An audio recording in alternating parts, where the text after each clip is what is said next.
Alive.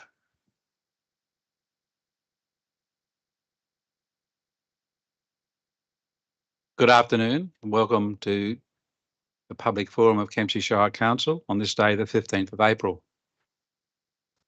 On the 13th of April in Sydney at Bondi Junction, we had an awful thing happen in our Australian community. We've had 6 people murdered by a person whose name we should no longer say. People going about their everyday business, going to a shopping centre and undertaking the normal things we all like to undertake at different times. This morning, I came in, I heard the request from the Prime Minister that all flags be flown at half-mast today. I arrived at Council to ask for that to happen, and Council was already doing that. So what has happened in Bondi Junction at the shopping centre has touched us all, and I would like to start the public forum with a minute's silence in memory of those people whose names are on the screen. Would you all stand for 1 minute, please?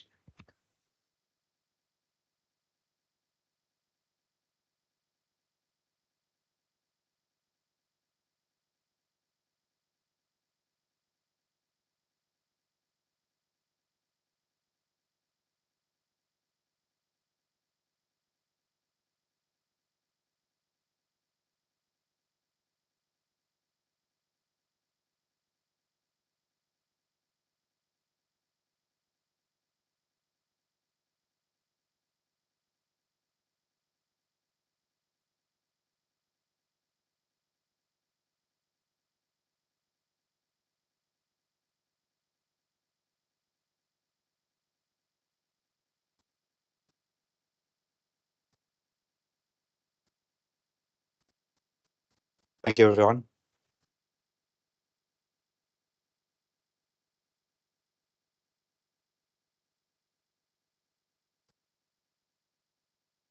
Again, I say welcome to Kempsey Shire Council's public forum.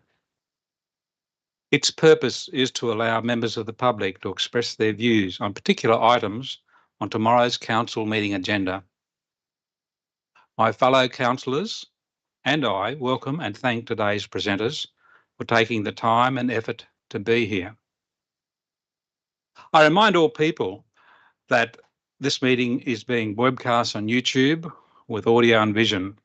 A recording of the meeting is available on the internet and is required to be available for 12 months. Private recordings, including taking photographs by members of the public gallery, are not allowed. This ruling is to maintain the integrity of the meeting proceedings.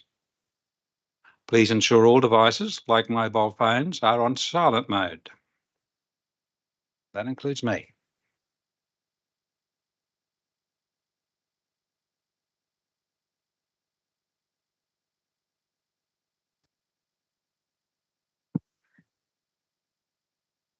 On behalf of the Council, I welcome all people to the public gallery and observing live on the internet to this public forum. I acknowledge that this meeting is on Dunghutti land. We pay respects to elders past and present. We also welcome any other Aboriginal or Torres Strait Islander people with us this afternoon. I now call on for any conflict of interest declarations from councillors or staff.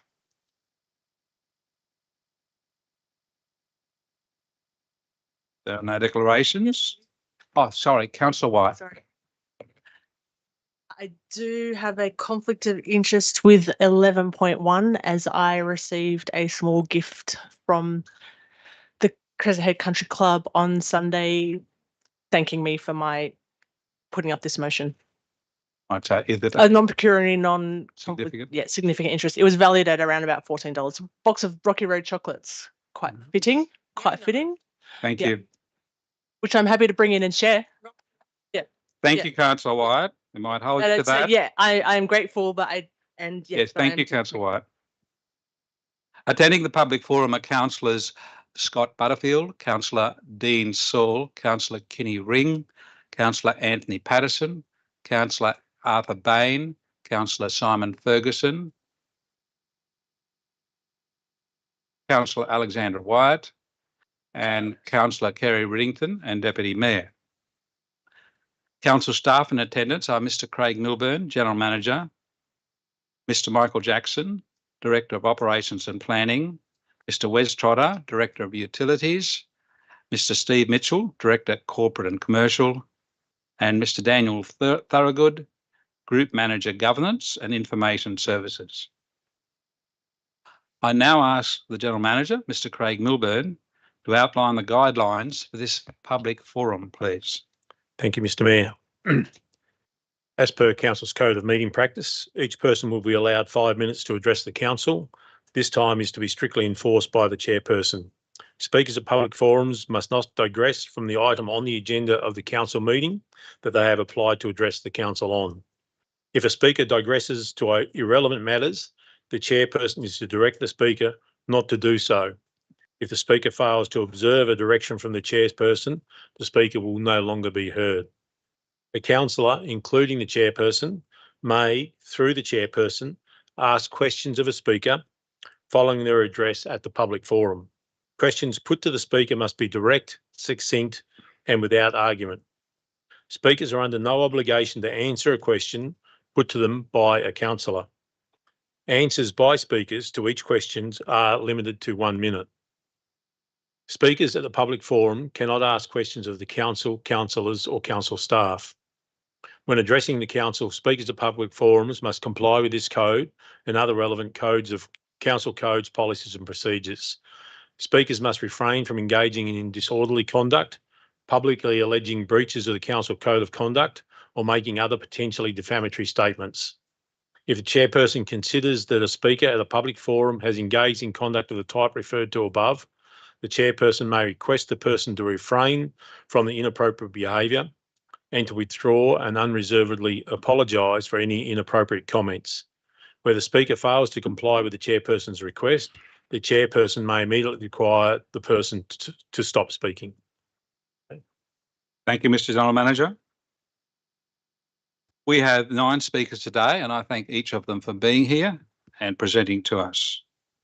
I'd remind all the speakers, as you may just have heard, that you may have some councillors wanting to ask questions on your presentation. These questions must only be on your presentation. These questions will be respectful and on the information that you have presented. I will rule out of order any other questions.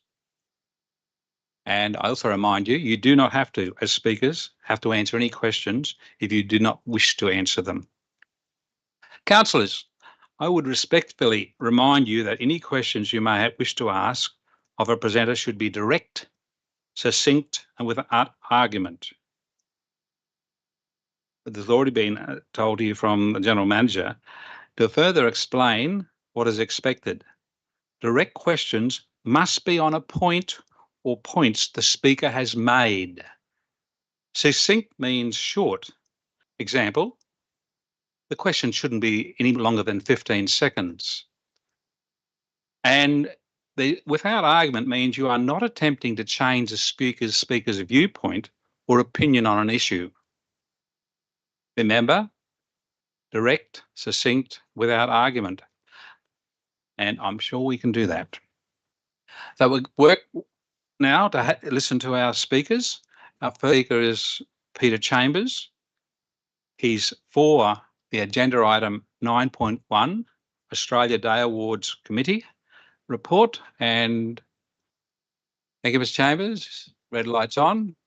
And you have 5 minutes. Thank you. Thank you, Mr. Mayor. I would like to thank the Mayor, the Deputy Mayor, and all of Council staff and the volunteers that worked on the Australia Day Citizenship Ceremony and the Australia Day Awards.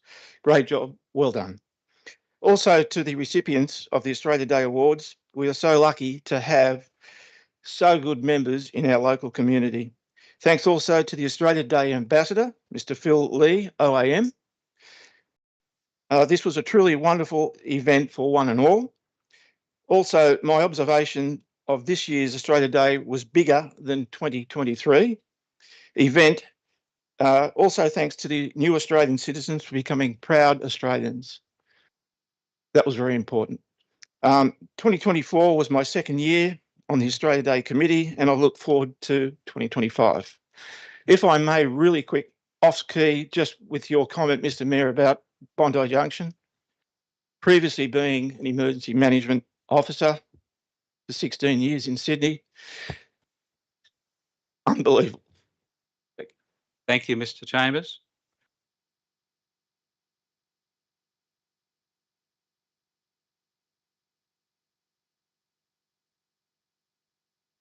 No, well, there's no questions. Thank you, Mr. Chambers. We appreciate your comments. Our second speaker is Lindsay Kay. He's speaking against item 10.1, Integrated Planning and Reporting 2024-2025. Mr. Kay, you've got your 5 minutes. Thank you. Good afternoon, Lord Mayor, councillors, esteemed members of the community. I'm speaking mainly to the fifth document, which is the long-term financial plan. There is an adage which goes, a failure to plan is a plan for failure. Well, this is a plan, and it is a plan for failure. It has an executive summary in which it states, in the absence of fundamental changes, and mentions 24 initiatives at Appendix 1. Well, it's nice finally to get an executive summary. Unfortunately, it was an executive summary in name only. It fails at the first hurdle once again, where it says where we want to go and highlights the community strategic plan. That's our old friend on page 5, which looks a bit like a maze. There's no mention made of significant previous incautious spends as part of the problem. Is anyone here willing to say mistakes were made, some quite obviously large and foreseeable? Despite going to lengths to state the 3 funds are ring-fenced and separate, the first figures are not labelled, so must be assumed to be consolidated. There is a footnote. This is scarcely helpful. Apparently, this consolidated outcome leads to an SRV being sought for the general fund. This makes no sense and is in fact a non sequitur. Page 9 states, without proof, that the deficit will be 80 million and an SRV is the only way forward, suggests the usual, we'll all be ruined fright quotes on cutting this and that and the other. We need to borrow 48 million? I think not. The current strategy was adopted in 2019. It has failed. It has caused much of the problem. It went against previous undertakings, especially regarding taking on debt. On page 10, point 2A, B and C all talk about working with the community. You had your chance. Page 11 to 12, in project management. No evidence yet of an understanding of critical path analysis and management has been demonstrated by this council. External investment advisor has managed to underperform in several entities, losing money in a market that aims for 8 to 10%. It's stated that we aim for 1.5 and achieve 4.5. Then the sale yards. Is there a business case? Because nothing I have found makes sense. Apparently there's $120,000 worth of income per annum. This is a business with around a $50 million per annum turnover. Apparently we pay a $1.3 million fee for service, and with the improvements, which are going to pay $7 million for, leads to around $375,000 per annum in depreciation. I can't add that up and make it make sense. Also, we've got the Slim Dusty Centre. Apparently it's going to make 50K per annum. But what about the costs? There's 324K one-off this year. That, by my calculations, would take 7 years to pay off. Let's not mention the Majestic Cinema, the Adventure Park, the Sporting Excellence Centre, and the 4,000K we're going to pay this year for the Five Headlands project. Appendix 1 is where the rubber hits the road. And there's a lot of mention of excellence in financial management. Now, I find that wherever it says EIFM is where you see the black holes. Stop borrowing. On the figures presented, every dollar borrowed costs the ratepayer $1.02. This is never sustainable. 1.7, more borrowings. A 5-year-old with a platinum credit card. 1.9, grants. Again, get off the grant sugar hit. It demonstrably increases debt and feeds an unsustainable depreciation hole. 1.11, holiday parks. Well, leverage performance. performance. Ask me how to do that afterwards. 1.12. How about a forensic audit into historic waste? It should be very productive, measured on a cost to return. 1.14, it's just waffle. This is not significant change. 1.15, the innovation portal. It does not mesh well with does not listen, which is the council's motto. The Reddy-Macleay framework might work if you involved any of the actual local key players. You didn't. 1.21, the Slim Dusty Centre, and I quote, "It will never make money." Please exhibit the current business plan. 1.24, waste services. The current trucking of waste was a disgrace 12 months ago. When will it end? You can't vote for more of the same. Vote against this. Thank you. Thank you, Mr. Kay. Mr. Kay, do we have any questions, councillors, for Mr. Kay? I'll have one if you don't mind. Sure. Thank you. You quoted quite a number of those amounts of money that are going to be fully grant funded, like the sale yards. No, it's not fully grant funded. There's $7 million that we're paying towards that. What I would suggest, if you're okay with that, you submit your speech and also make a submission on the documents, because we need help in making sure that everything's correct. So I thank you for your presentation. Is there another question? Councillor Wyatt, please. I would just ask the same thing too, is that's a lot for us to process if you're wanting us to process and do something with that. But the best forum for us to process and do something with that is if you make that your submission. So will you? Councillor Wyatt. Submission. Councillor Wyatt. Will you please make that as your formal submission? Thank you. That's a question. Would you make it a formal submission? We're not going to have long speeches. Thank you. If there's a vote tomorrow, it's very easy just to vote no and not accept it, and then I'll put in a submission. Thank you, Mr. Kay. Can't make it. No further questions? No, thank you. Our next speaker is Mr. Dick Pearson. He's speaking for 10.1 Integrated Reporting 2024-2025.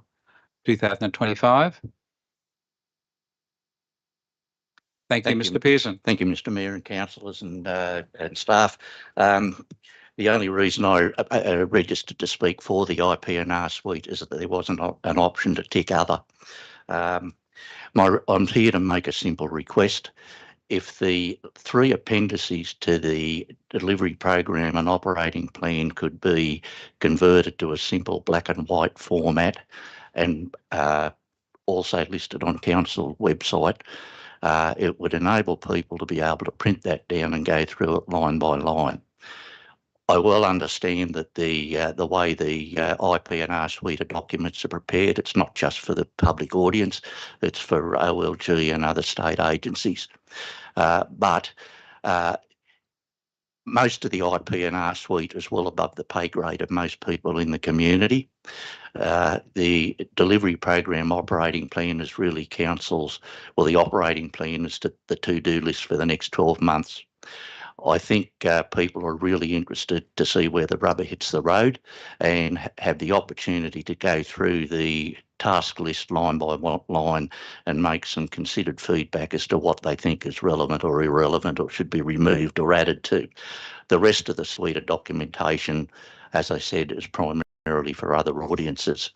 The reason I'm asking the appendices to be converted to a simple black and white format and also posted is that I'm certainly not prepared to use 3 or 4 colouring cartridges to print down what is effectively a graphic designer's 3-day trip on LSD.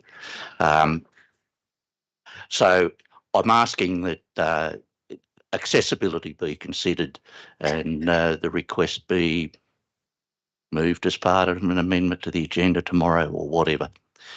Look, I'd also like to take this opportunity, given that I've finished what I've come here for, is to acknowledge some of the work that council staff are doing at the operational level to engage with the community. I'd like to point out work done by Engagement Officer Kate Pembroke, who's looking to make personal relationships and with meetings with different community groups, initially to arrange for Director Mitchell to do some presentations on the IPNR suite. So there's been a marked change at the operational level in trying to engage with the community. The other one I'd like to point out is I'd like to acknowledge and thank the work by Daniel Thorogood in taking some simple measures to ensure that the council meeting is fully displayed on live stream and YouTube. I'd like to point out that that didn't cost $30,000. The other thing I'd like to acknowledge Kate's work is that her and Giles also managed to convince the human resources people to update and print in a simple black and white format council's organisation chart. Previously, the blue and white chart, the contrast was such that you couldn't read it. The only downside of this one is that you've really got to blow it up to A3 to read it, but it's a big improvement from what existed before. So I'd just like to, I know that you often get brickbats, but I'd like to give bouquets where it's deserved. So thank you very much. Thank you, Mr. Pearson. Do we have any questions, councillors? Thank you, Mr. Pearson. Our next speaker is Julie Coburn. She is speaking against 10.2, disposal of surplus council land, sewer land, East Street, South Kempsey, Lot 22, DP 553475. 5 minutes for you, Ms. Coburn. Thank you. Thank you. Good evening, everybody. The parcel of land owned by council should be preserved rather than be sold, as I believe it has environmental significance to the area of South Kempsey. I certainly appreciate the work that council has undertaken to investigate its inclusion in the New South Wales Biodiversity Offset Scheme, and clearly that has shown that its size is not financially viable to be included. Wetlands are an important part of our natural environment. They protect our shores from storm surges, reduce the impacts of floods, absorb pollutants, and improve water quality. Wetlands also provide habitat for animals and plants. They contain a wide diversity of life, supporting plants and animals that are found nowhere else in the world. They also provide critical habitat for many species during key life stages. These landscapes offer roosting, nesting and feeding areas, as well as a refuge during extreme weather conditions. Now, some wetlands are less healthy than they once were because they've lost animals or plants that once lived there. Other wetland systems are no longer working naturally because of human activity that's changed the way water flows in and out of them. A damaged wetland can become a healthy system again with careful rehabilitation. However, once a wetland is drained or built on, it's lost forever. In the case of this piece of land, it is highly likely that it will be used to run farm animals on during dry periods, which will just flatten it and permanently destroy its natural purpose. Chemical changes and the life cycles of wetlands, plants and animals combine to create a system that removes sediments and stops chemicals getting into healthy rivers and creeks, in this case, Gills Bridge Creek.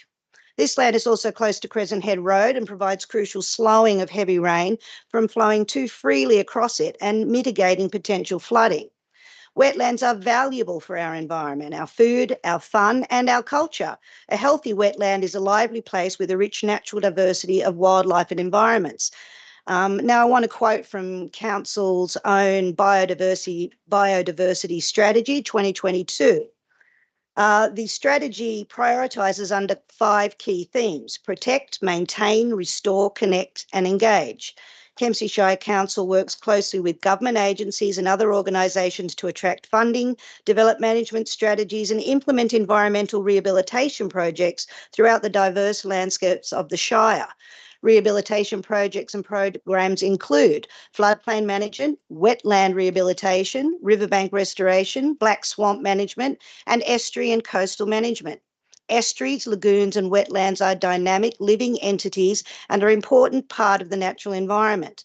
These systems are integral to landscape processes such as nutrient cycling, water detention, slow release of floodwater and trapping of sediments. Council prepared and adopted the Boyters Lane Wetland Plan of Management. The project was underpinned by 4 core objectives that were determined through public consultation and plan of management development. 1, to protect existing ecological values, to rehabilitate and improve biodiversity, to encourage community usage, and to promote environmental awareness. Biodiversity improves the functioning of ecosystems, which in turn provides humans with 4 types of services known as ecosystem services that support healthy lives. Ecosystems with high biodiversity can process nutrients faster and more consistently. The Thunguddy-Dunguddy people have a long-standing connection with the land in the Macleay Valley. Biodiversity value is essential to the Thunguddy-Dunguddy people's spirituality, use of plants and animals for food and medicines, care for the land and passing on of cultural knowledge. So, furthermore, there are future potential uses of this area which could inspire engagement in the environmental, cultural and aesthetic values of wetlands and conservation of these critical ecosystems. In light of its current zoning of SP2 sewerage systems, an investigation of alternative for the community should be considered. Savings to council re-rates and charges is self-serving in its nature, as it just is cost shifting from one area to another internally. So really it's just paying charges to itself. If the area was retained as a natural wetland area, there would be no need for weed management unless it was overwhelmingly taken over by an introduced and invasive species. So realistically, what is it worth? I doubt it would provide a huge return back to council from its sale due to its zoning and nature. What could it be worth to the community? I believe that's a question that we should be asked. Thank you.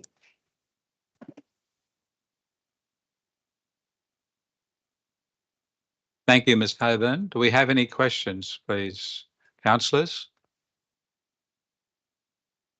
Appears to be none, but thank you very much for your presentation. Our 5th speaker is Colin Ryan, who's speaking for 11.1, rescission motion, Crescent Head Foreshore Community Advisory Group, terms of reference and expression of interest. Mr. Ryan, it's your 5 minutes. Thank you. There is overwhelming community support which cannot be ignored. Saying the road is being driven by the community is a furphy. 1,286 individual letters of support. Council is being told the community did not know of the road proposal when they voted is another furphy. On the 7th of April, 500 people packed Crescent Head Country Club rejecting the road. One confused person voted in favour of the road feasibility study. 27 businesses and 9 Crescent Head community groups have signed petitions against the road proposal, plus 80 letters from people who could not make the meeting. Strong support from Pat Conahan, State Member Michael Kemp does not support if any one of his 4 criteria are not met. The Rink Road will not pass any of those 4. Loss of Australian golf course rating, tick. Loss of jobs to local businesses, tick. It is not supported by the community, tick. And if any grant money is in jeopardy, tick. Basically, the only people left standing with support comes from General Manager Craig Milburn and Councillor Anthony Patterson. I can stand here and count in one hand those in favour of the road proposal. But you have an entire community rejecting any feasibility study into a loop road on Crescent Head Golf Course. The people have spoken. Your roles are to listen to the people. Golf was popular and growing at Crescent Head by approximately 10% per year for the past 3 years, with over 12,000 rounds played in the last 12 months. But it is more than a golf course. It is the soul of Crescent Head. Green space, recreation, sport, community inclusion, environmental stewardship and quality of life. We have endured 8 years of empty promises from the General Manager in our attempt to gain a new 21-year lease of the golf course. Grant funds are in jeopardy, and the community will miss out on important and accessible infrastructure. This includes a loss of $253,000 from the state government and $50,000 from council for the tennis precinct, which the club would also contribute $400,000 to. This is a loss of facilities and disability access for the community. A loss of $4 million from the federal government for an evacuation centre, which the club was willing to contribute $5 million towards. The Loop Road proposal is set to cost Crescent Head Country Club over $7 million. The multiplier effect is a loss of between 21 and 28 million to the Crescent Head economy and community. The loss to the community is priceless. We trust that councillors can now make an informed decision with the disclosure of facts that has come from the community. Council need to stick to the facts presented by the community and grant Crescent Head Country Club a new 21-year lease on fair and reasonable grounds. A fair price based on the low value price of the land that is community open space, not some commercial formula. 500 people packed the club. This was shared to Facebook and now has reached over 30,000 people. Still, not one person on social media supported the Loop Road. Crescent Head and indeed the Macleay Valley deserve better than what we have seen from General Manager Craig Milburn and Councillor Anthony Patterson. From an outsider, it is... Order. Mr. Ryan. Yeah. You cannot keep mentioning two individuals here. We're here to hear your opinion, not a character assessment on the General Manager or Councillor Patterson. Councillor Patterson may change his mind. He's not locked into any vote tomorrow, and you cannot be sure of what's going to happen. Mr. General Manager gives us advice at the moment. So could you just stick to the general facts and not talk to any particular person, please? Thank you. You need the red light on again. Thanks. Sorry. The Crescent Head Country Club members have been failed. The Crescent Head community has been failed. The council has been failed. The Macleay Valley has been failed. And the people of New South Wales have been failed. We believe the image of Kempsey Shire Council has also been tarnished and that fractions have been caused in the relationship between the club and the Crescent Head community with the council. On a positive note, we thank Mayor Leo, all other councillors, managers and staff of Kempsey Shire Council. We respect and appreciate you all. Council failed to conduct community consultation, so the Crescent Head community did it for you. Saying there is no rush, the club has a lease until 2027 is another furphy. Granting permission to conduct a feasibility into a link road will be based on furphies. The club has followed everything asked of us by the General Manager for 8 years, only for Kempsey Shire Council to lead us down a dead-end road. Thank you, Mr. Ryan.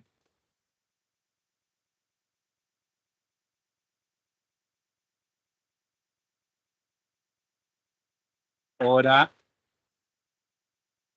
Order. Any councillors wishing to ask a question, remember we need questions that are direct, succinct, without argument. Councillor Bain, I saw your light on first. Thank you. Thank you, Mr. Mayor, and thank you, Mr. Ryan. If the rescission motion is unsuccessful, if the rescission motion is successful, what do you want to see the next steps to be? We would like to see, and we're happy to work with Peter Allen, Group Manager Commercial Business. We would request that the Mayor and the Mayor could appoint someone else in the process. We have lost confidence in the two people that I mentioned earlier. The methodology of evaluation needs to be low value due to potential uses, which are open space recreation for the community, not high yielding commercial value. Recognition of no fences and public access, 21-year term. The 3-year re-evaluation extended to 7 years, which is in the draft document. We believe also that rent should be reduced by an equivalent amount on what the club reinvests back into the site on infrastructure. The way the Crescent Head community benefits will improve facilities. Money obtained in rent from Crown land is meant to go back into Crown land. Thank you, Mr. Ryan.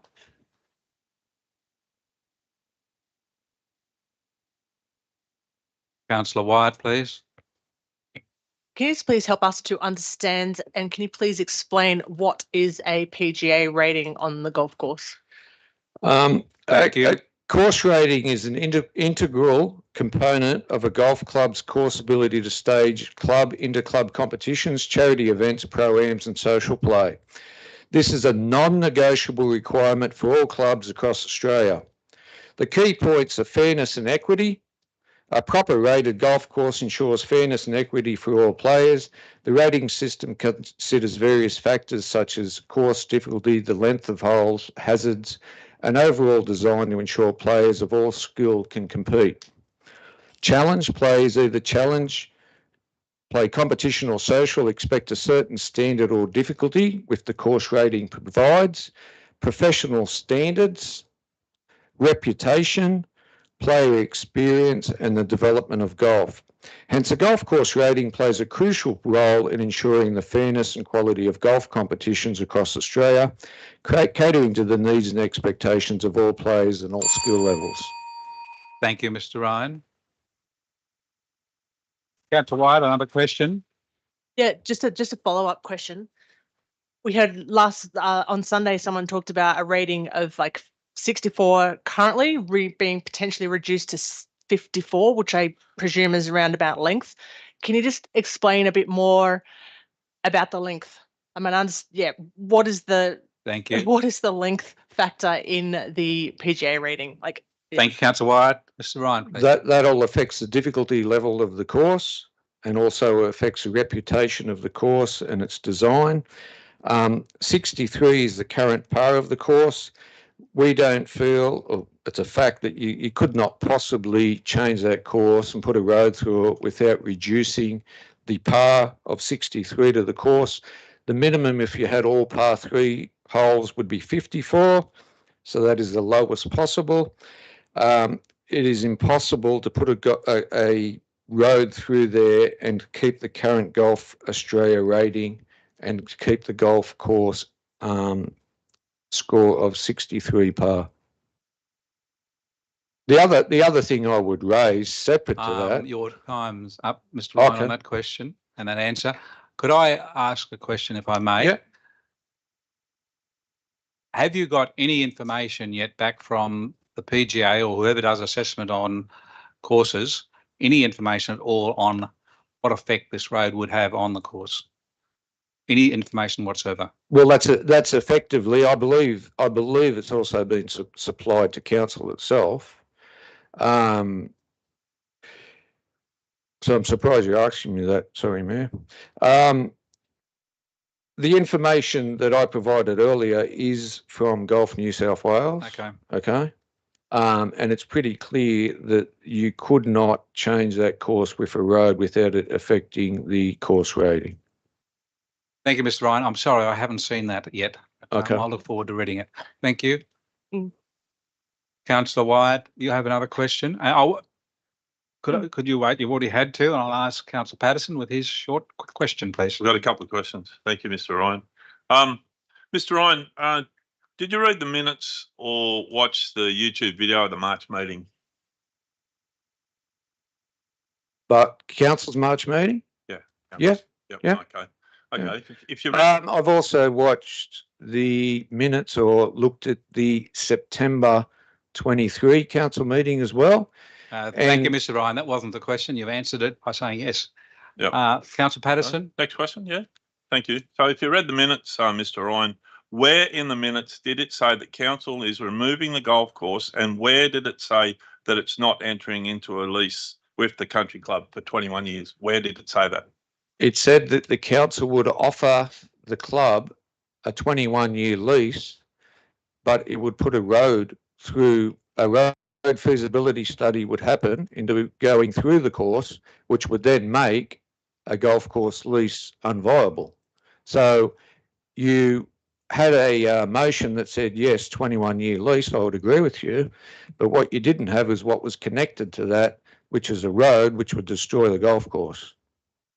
Thank you, Mr. Ryan. Two more Further question? Yeah, thank you, sir. After the March meeting, did you call the general manager in relation to asking questions relating to Councillor Patterson, the question has got to be on the presentation, not on who rang who. Information. No, I rule your question out of order. Okay. What, next question? I've got one more, just for Yeah, this one. and on the presentation, thank you. Yeah. What does the proposed ring road look like, and how does this affect the golf course, the club, or any of that? Because council doesn't know. We don't know. Councillor Patterson, I'm ruling that out of order too.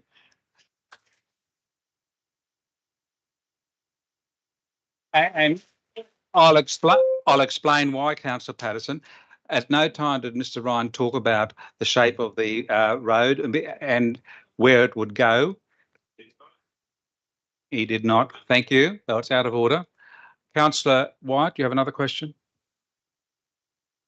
Sorry, I'm still trying to understand this par system. So 63 par, that's like how many hits it takes to get around the golf course. Yeah, that's And that correct. is on the lower, and that is kind of on the maximum limit or like that the benchmark criteria for your rating.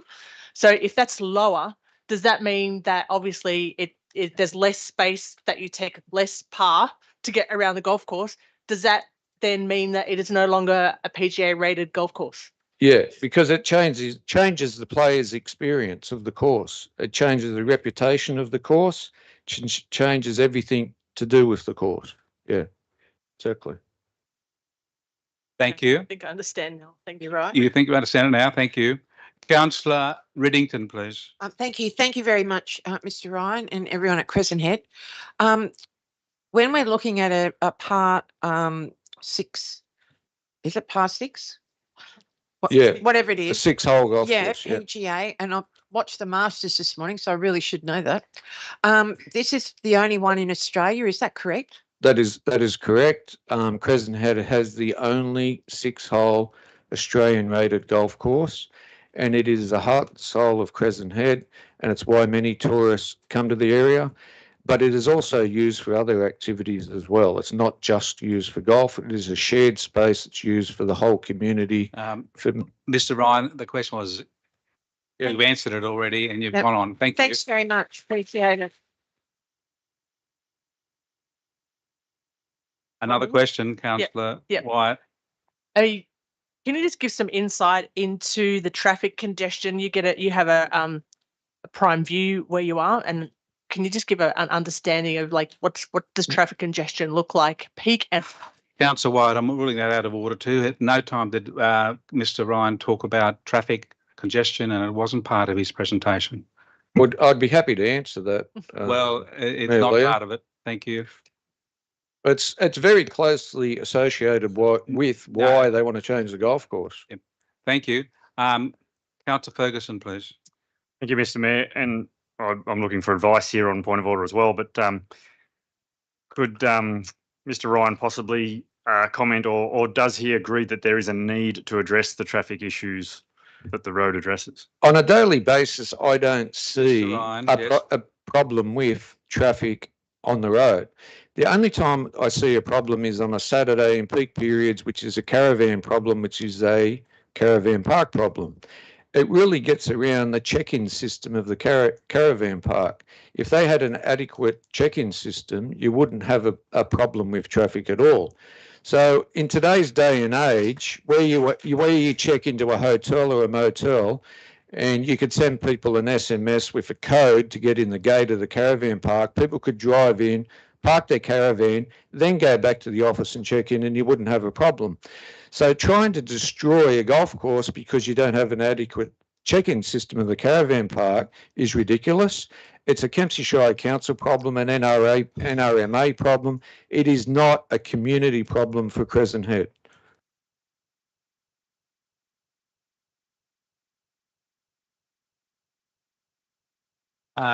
Councillors, I apologise. That question was out of order as well. I'm sorry, because there was no discussion of traffic. Thank you.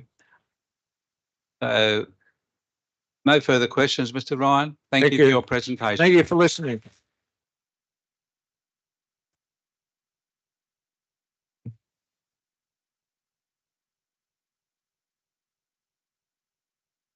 Our next speaker is Mr. Ken Scotton. He's speaking for 11.1 rescission motion, Crescent Head Foreshore Community Advisory Group, terms of reference and expression of interest. Mr. Scotton, 5 minutes, please. Thank you. I'll briefly recap the recent history around community input into the foreshore design and why Councillor White's rescind motion should be approved. In 2017-18, as part of the Crescent Head Public Domain project, community-based workshops were organised by Council and attended by members of our community to achieve a level of community-based consultation design input for various areas of Crescent Head.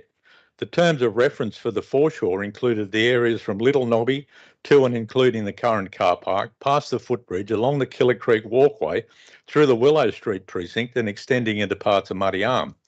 Community input was integrated into a final design which presented excellent options for the entire foreshore area, was put on hold due to a small protest group and has been on hold ever since. Fast forward to recent times, and as a result of the maintenance shed debacle, Councillor White initiated a proposal to create a Crescent Head Foreshore Advisory Group to ensure early community input and avoid community and council conflict around future projects in the foreshore area. A great initiative supported by community members and aimed at circumventing any waste of time and money for both KSC and Kempsey Shire residents.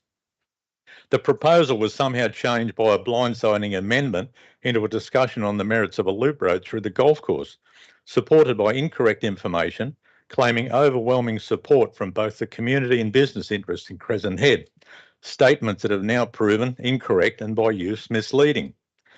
As a result of the loop road proposal, a public meeting was held last Sunday morning at Crescent Head during inclement weather and attended by around 500 hardy souls motivated to voice their concerns.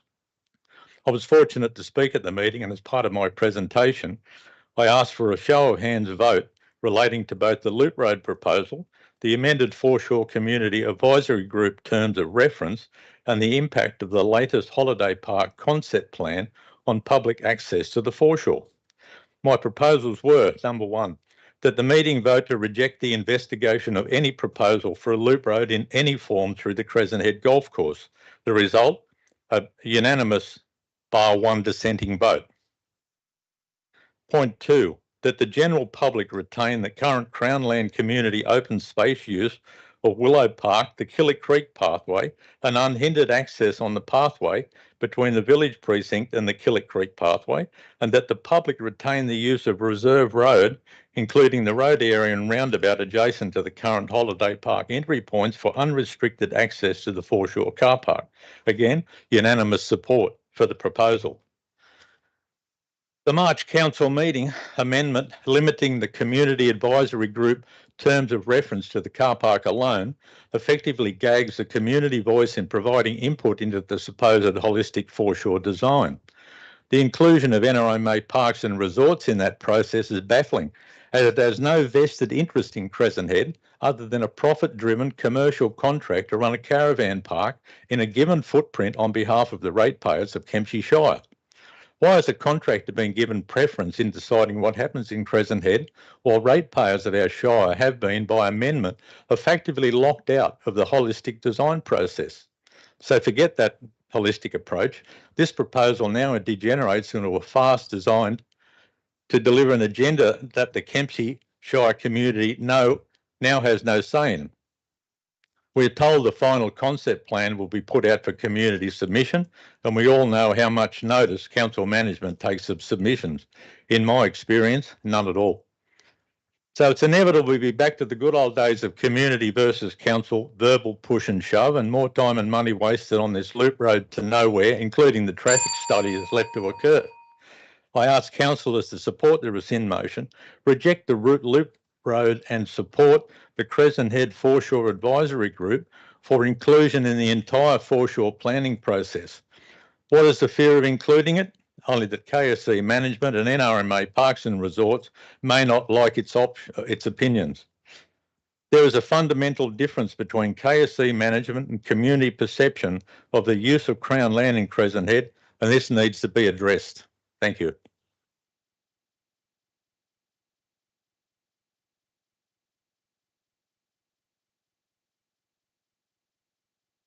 Thank you, Mr. Scotton. Councillors, do we have any questions? Councillor Bain?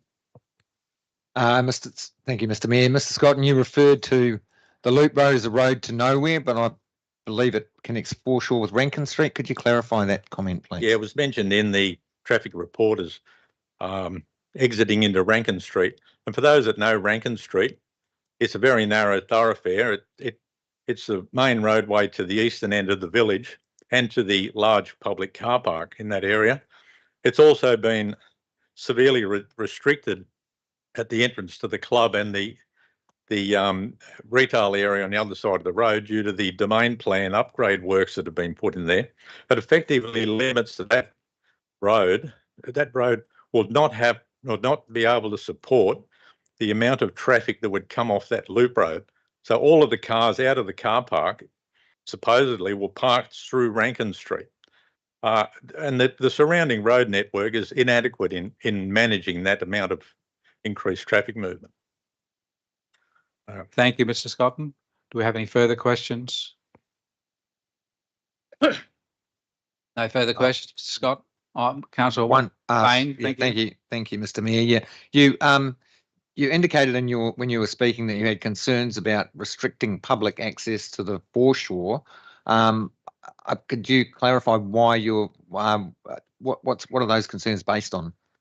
The latest, or not the latest, the holiday park concept plan shows the footprint of the holiday park being extended across the reserve road at the roundabout and the beginning of the Foreshore car park. You can carry that to the next. So effectively, the holiday park has taken or will take control of that area. So all we need down from that is that the holiday park, to highlight some safety and security issues in that area, which I believe has already been noted by Senior Council Manager, that roadway may be closed to traffic for any security or safety reasons. Now, that would effectively mean that Reserve Road would close. Where does it go from there? Well, at the meeting the other day, I did mention some options, and that would be. There's your time, Mr. Scotton. Thank you. Any further questions? If not, I thank you very much.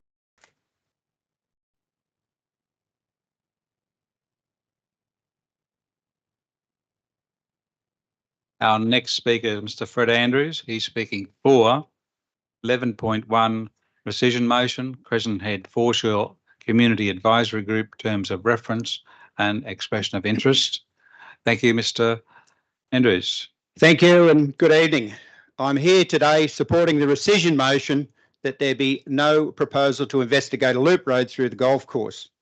Let's be quite clear, a road on the golf course will affect the course's PGA rating, forcing the country club to walk away from renewing the lease. Maybe this is the real outcome some are trying to achieve. The Crescent Head golf course is iconic and one of the main assets of the area. It sets it apart from other coastal towns in New South Wales. With tourism being the main dollar earner for Crescent Head, why destroy something that makes up the very fabric of the town? The Crescent Head Master Plan's #1 community priority states to conserve the natural beauty and environment of the village. The #3 is to retain Crown land in public ownership used for recreation. At a recent CRA meeting, which was attended by over 500 residents, the misinformation supplied to councillors at the last council meeting was strongly discredited. No business in Crescent Head support the loop road. No community groups support the loop road. No community support has been forthcoming. Michael Kemp, member for Oxley, is on record as saying that if it affects certain items that he could not support the loop road. The two most pertinent are if it affects the PGA rating and if the community is against it. Councillor Patterson admitted that he would not support the loop road if the golf course did not remain a 6-hole PGA rated course, and we thank him for this. This road will obviously affect the PGA rating. Congestion on Reserve Road has been cited as reasons to investigate this proposal.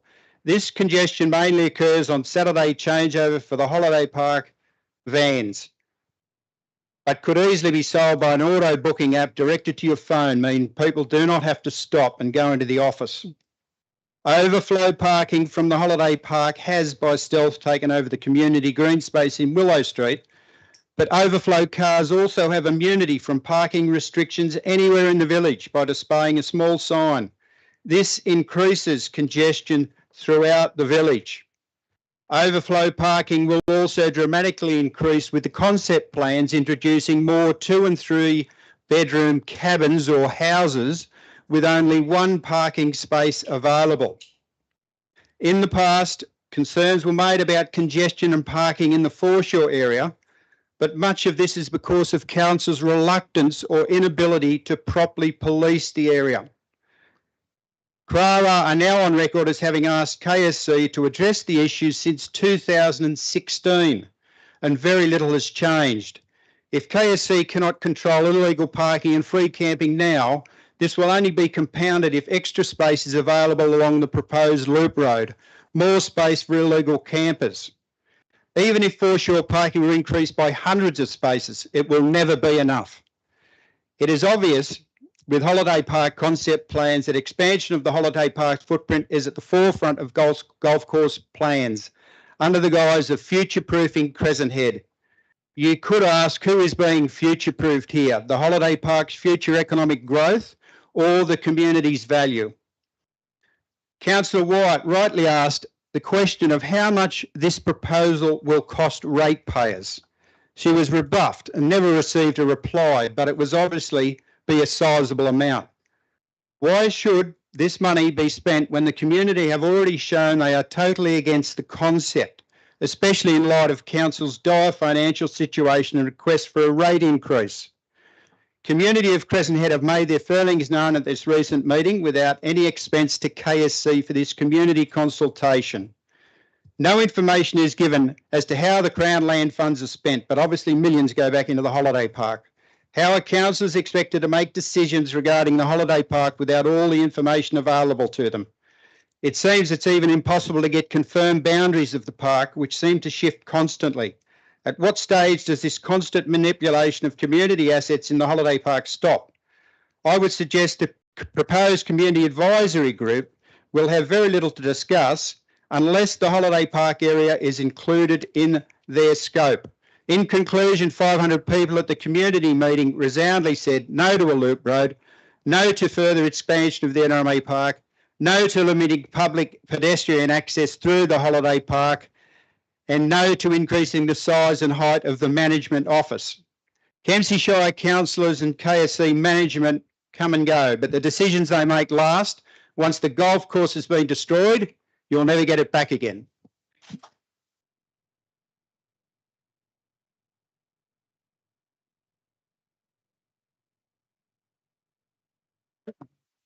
Thank you, Mr. Andrews. Thank you very much. If I may, I'll start with a question. You made the statement that no businesses support the ring road. How do you know that? There's a petition that Colin Ryan handed to Councillor Wyatt with 27 businesses signed that they said absolutely no to a ring road. Thank you very much. Councillor Bain. Thank you, Mr. Mayor. Thank you, Mr. Andrews. Are you aware of any substantial support for the idea of a loop road, or even minor support?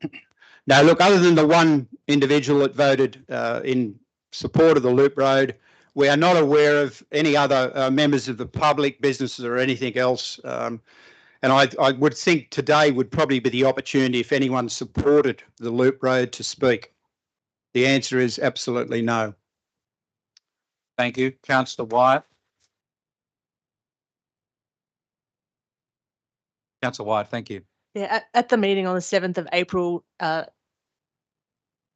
lost my mind. Michael Kemp said that he had 2 emails and conversations in support of that road, the loop road. Have you had any follow-up from him by any chance? Do we know who those people are? No, not forthcoming. Thank you. Any further questions? There are none. I thank you very much, Mr. Andrews. Thank you.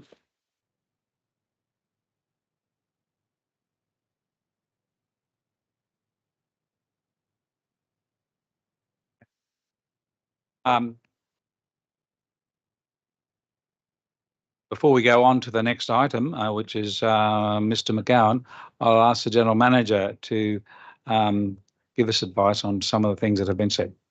Yeah, thank you, Mr. Mayor. First, I'd like to thank those who have actually given the presentation and the community members for coming out today. I'd just like to outline some points and some facts so it's actually clear and on the public record. For those that actually attended or listened to the council meeting in March, there's some very clear points that need to be made. The first of these is that there is a very clear commitment from the staff and from the councillors. The council will enter into a 21-year lease with the country club for a 6-hole PGA rated golf course.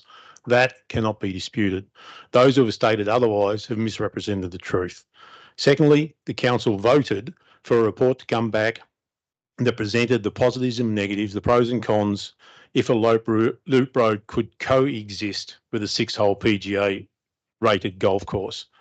For the council, it was either a golf course or a golf course and a road. It was never a road and no golf course. Council has continued. Thirdly, the staff recommendation in that report is very clear. We, as a collective group of staff that signed off by myself and our senior leadership team, recommended council enter into a 21-year lease with the golf course. That is the staff position. Council has continued to work with the country club over the past 5 or 6 years. I've actually only been here for 6 years, Colin, not 8. It does seem like 8 at times.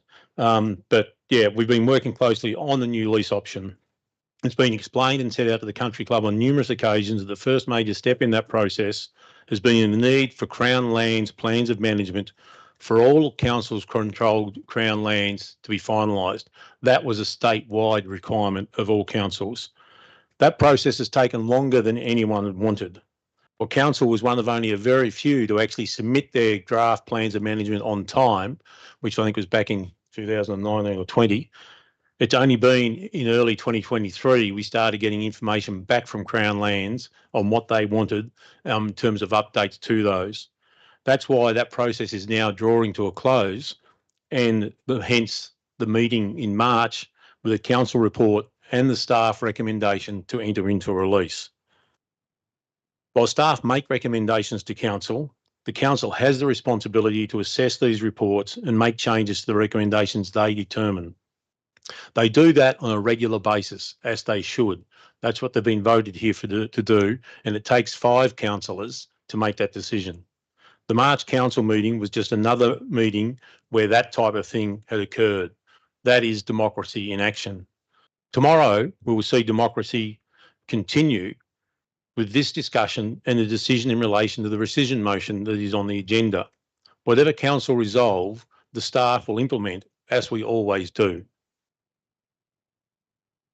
The councillors have a responsibility in relation to that reserve and other reserves that takes them beyond their role as a councillor. In these matters, they act actually as the Crown Land Manager, and they need to take in consideration not just the interests of Crescent Head and the Kempsey Shire, but all people in New South Wales. That is something that is a much higher level for them to consider and a responsibility to take on. So as we continue through tomorrow, I think it will be very clear whatever the council decide, it is up to them to make that decision as they did last month.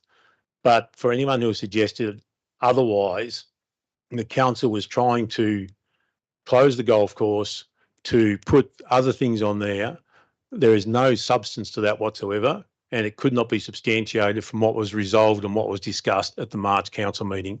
And as I said, for those who have actually spread that misinformation, it's very sad because it's actually created a whole heap of angst and anger in the community that was totally unnecessary. Thank you, Mr. General Manager. And yes, I too, as you would know, voted to have the original recommendation from staff. That decision tomorrow will be whether we follow that again or we follow through on what was moved as a replacement motion. And misinformation does not help at all. I agree with the General Manager, and I don't know if you've seen it, but there was a diagram of a ring road with all sorts of vehicles on it and tents and cabins way up all over the golf course. That has never been put to a council meeting and has never been considered by council. So someone's trying to be humorous, but it also misled a lot of people. We now come to our next speaker. It's Mr. Andrew McGowan. He's going to be speaking against 11.2 rescission motion, public forum, non-agenda items. And Mr. McGowan's coming forward with his companion animals. Assistance animal. I'll get it right eventually, Mr. McGowan.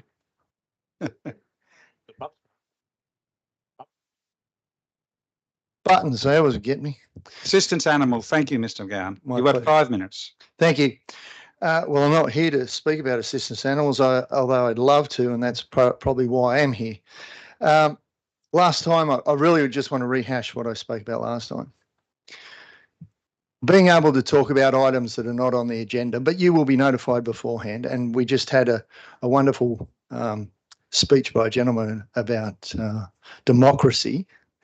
This is about democracy. Being able to talk about something that is of urgent nature in the community. And it was asked last time I spoke, isn't there a better avenue? Now, for me to speak this afternoon, I have to fill out a form, which is on the internet. My disability precludes me from doing that because of what happened to me as a child in an education system. What's on the internet precludes me from using the internet. So that's discrimination in its own. So I thank the person who helped me be able to speak today. Bridging the gap between council and residents has never been more evident than this meeting tonight, and all the brave people who have come from Crescent Head to voice their opinion. And that's what these meetings are all about. Being able to address matters urgently, as I mentioned. But also there's an opportunity. There's a lot of disabled people in our community, a huge number, for various different reasons. There are people who come in, service providers from outside of town, or advocates like myself who love this town but don't have the opportunity to live here full time, unfortunately, because our work calls us away. But when we're in town, if there's a council meeting, it gives us an opportunity to speak about that situation while we're here. Thank you so much. Yeah, I know. I'm going to check your pockets. You will be frisked on the way out. Any foreign lumps will be investigated. See, I don't have another avenue. I can get from here to my lips extremely well, but from here to here doesn't happen.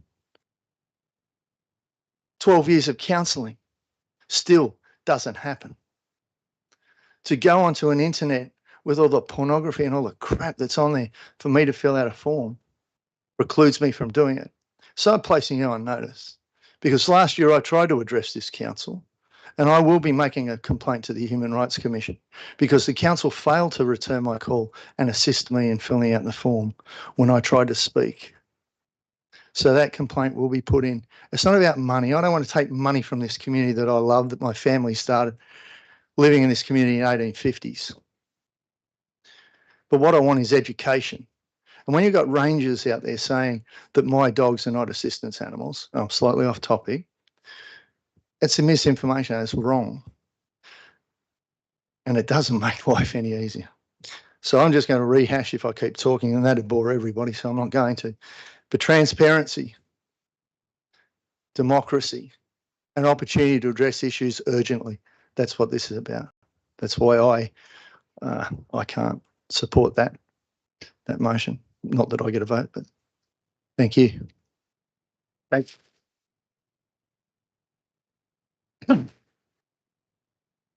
Thank you, Mr. McGowan. Are there any questions, councillors, on that presentation? No, there isn't. I thank you very much, and thank you and your assistance animal. I'll get it right eventually. Thank you very much. Thank you very much, Mr. McGowan. I do apologise for being late. One Direction, one coming.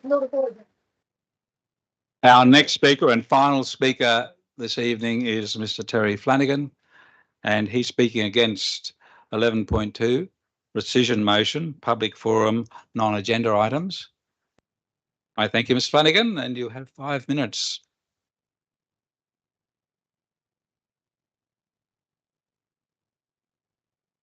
I'm speaking on 11.2. Good afternoon, Mayor, councillors. council staff, and Terry Flanagan, as I said. Thank you for this opportunity to speak on this matter and what is seen by local residents as a very important right of response. In relation to governance, democracy and transparency, I'm urging councillors not to underestimate how much this community perceives this right as a necessary way to create understanding how local government works and how community can have input. I'm speaking against the rescission motion as a local ratepayer, an active participant in local groups, attending meetings and interacting with locals. I'm asking councillors to reconsider their voting and amend the rescission motion in the best interest of good governance. The fact that upholding this motion reduces community input, communication and understanding, and the fact that it does not meet community expectation. Community expectation is #1 assessment criteria for local government level of decision making, according to 3 recent studies undertaken by ANU, ACU and Council Watch. Context of time. Why wasn't it a good thing to remove it? 2019, drought, fires, 2 years of COVID, floods, and 2 elections in the middle of everything. As the last speaker just mentioned, there are other issues. These events reduce the ability to interact with council in times of turmoil, drastic natural disasters and health issues never before encountered. What has community felt? It felt like council shut up shop, cut back community's ability to communicate and understand how their input into local council can be. As a result, it felt more isolated and disempowered. Next stage was the strategic growth strategy of up to 50% in some areas and an SRV with a proposed rate rise. My throat's a bit dry. At the time of most change, it is not. At the time of most disruption, it is not. At the time of most impact, it is not. It's not the time to reduce community understanding and participation.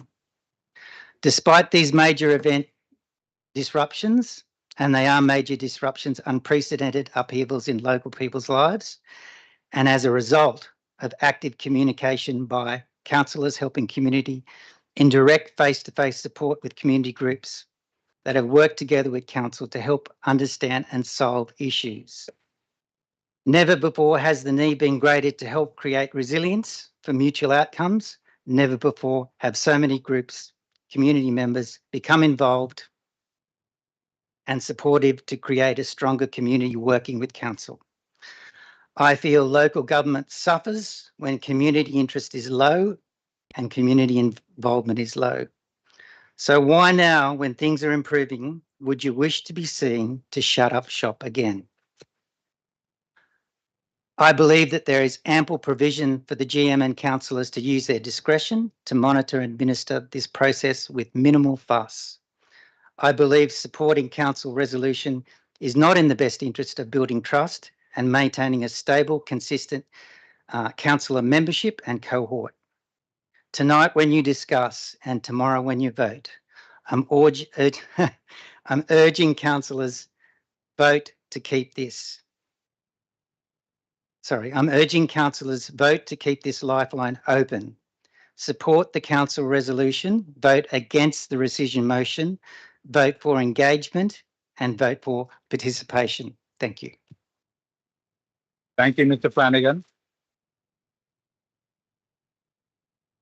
Do we have any questions for Mr. Flanagan? Thank you. Councillor Patterson, you have a question? No? There are no other questions? Oh, good. Councillor Ring, you sorry. had a question? Yeah. Would you be able to forward your presentation on to me?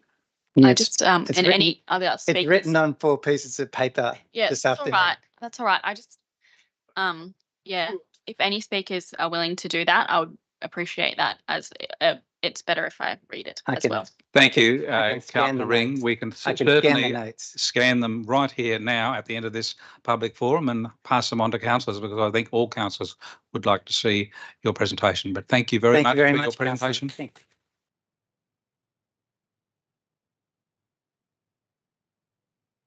And that brings to close our public forum. I thank all members of the public gallery for being here today, supporting the speakers. It's now left to the councillors at tomorrow's meeting to make decisions, which is why we were elected.